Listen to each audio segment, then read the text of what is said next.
We are back with Doc Swiner for another hashtag Self Care Friday. Doc Swiner, it's what everybody's talking about now. You got to practice self care, got to practice self care.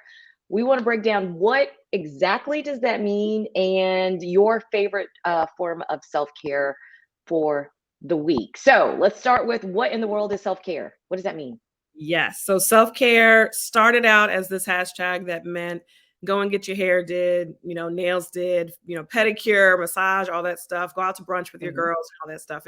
We kind of simplified it in the beginning of this whole phenomenon, but I think we've now Hmm. expanded it to mean any lifestyle change or decision that makes you feel better, less stress, more positive, anything that makes you feel better about what's going on around you. So that can mean a lot of things. And I think we're probably going to talk.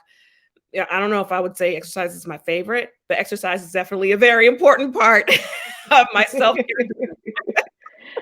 Yes, I mean, it's a thing that we should do, but what I find is interesting about exercise is that when I'm like, okay, I'm going to do it, I'm going to do it, I'm going to do it. And then when I do it, I feel really great. And if you do it like for 5 to 7 days in a row, you find, well, at least for me, I can say I find myself going, oh, I need to get on the Peloton today. Oh, I need to go for a walk. And then it becomes like A part of thing. your routine because it does give you energy and it makes you feel great. It makes you sleep well. And then I feel inspired to eat way more healthy when I'm exercising because I'm like, I can't eat a burger and a half after Just doing wasting everything I just, the work that I yeah, did. You're absolutely right. Yeah. Yeah. yeah. So Mhm. let's talk about it. Let's talk about exercise as a form of self-care. What does that do for us? Yeah. So they say it takes about what 2 or 3 weeks to build a habit and then like 3 days Hmm. to fall off. So you mentioned, so that's actually Oh, really good. wow. After 5 to 7 days, you feel like, okay, your body is actually missing it if you're not doing it. For the normal person, the normal human being, it probably takes them a couple more weeks than that. But it really does have to become something that you have to add it to your life. Like it can't be I run a marathon, quarterly. You have to train for that marathon. You got to be running consistently. You have to, for it to really give you the benefits that you want. However, I understand life is what it is, work is what it is. We're taking care of people, families, children. It's hard. So I'm not going to, pretend that it's easy. I definitely have talked to many folks and many patients about making the conscious decision that it's going to be part of your life. You're going to put it on your calendar just like you put everything else on your calendar. You make it to work every day, you go to church every Sunday. Exercise has to be on your schedule too. So if you can get it in at least 3 times a week, that's a great Hmm. start. If you look it up in the books, the American, all the associations that talk about exercise say that we all should get a total of 150 minutes per week. So you can chop that up however you want to chop it up, whether it's, 3 days a week for 50 minutes, 5 days a week for 30 minutes, of some sort of low to medium impact cardiovascular exercise. So exercise just doesn't mean, oh yeah, I'll walk around a lot at work. Cause I used to get that report too from a lot of my patients. Oh yeah, I'll walk all day at work. Now, if you're walking 10,000 steps a day on Hmm. your counter, that does count. So 10,000 steps a day is great, but it really is that type of activity where you're breathing more heavily than usual, your heart rate's going up, you have some sweat on your brow. That is what is considered cardiovascular exercise.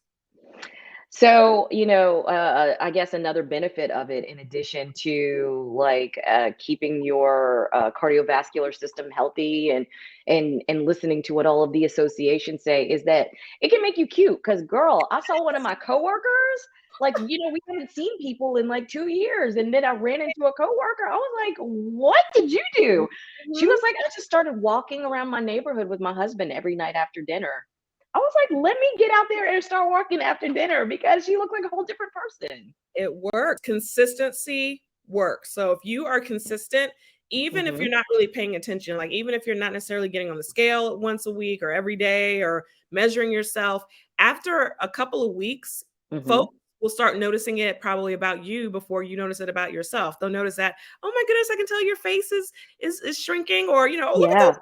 pants. I see you, they'll notice that you're shrinking before you do. So just keep it up. Just keep it up. You don't have to necessarily keep tabs. It's not necessarily about being a specific weight or being a certain size. It's about Mhm. staying healthy and being consistent. And how does this affect I know that before we talked about, like, all of the happy feel-good hormones. Do we get a benefit of that from exercise as well? Absolutely. So that endorphin rush, that adrenaline rush after Mhm, exercise is amazing. It's amazing for giving you that boost of energy. It's mhm. also amazing for a couple of hours later helping you to relax and be able to get some good sleep. So, you have to decide on what kind of person you are. Do you prefer to have that morning adrenaline boost and that energy rush and that helps you to kind of coast through your morning and get started on your day? Are you that evening type person where you need it to help give you that boost to get through the evening and then help you to rest at night? But yes, it releases, things like one of my favorite endorphins, oxytocin, dopamine, Mhm, serotonin. A lot of these mhm, things that we mentioned when we're talking about, taking antidepressants, all these things help to also increase all mhm. those feeling hormones, and it decreases things like cortisol, which is kind of the bad hormone that you don't want to have too much of in your system. It can become toxic. Releasing things like lactic acid from your muscles, it releases those things, flushes it out. Okay. So all of that leads to all the great health benefits and, helping elevate your mood, which is very important right now.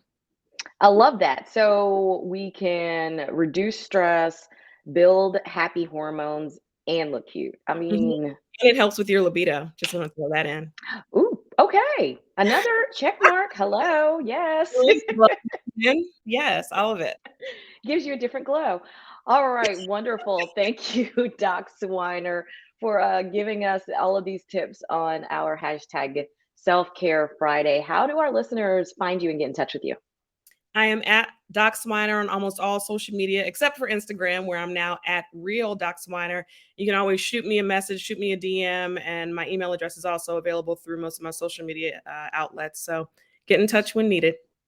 All right. Thank you, Doc Swiner. Another healthcare, another self-care, another Care self-care is healthy. Friday. It is, which is healthcare, which is why we've got you here because you understand how it all works together. Another self-care Friday with Doc Swiner. Thanks, Doc Swiner, and we'll talk to you next week. See you later. Bye.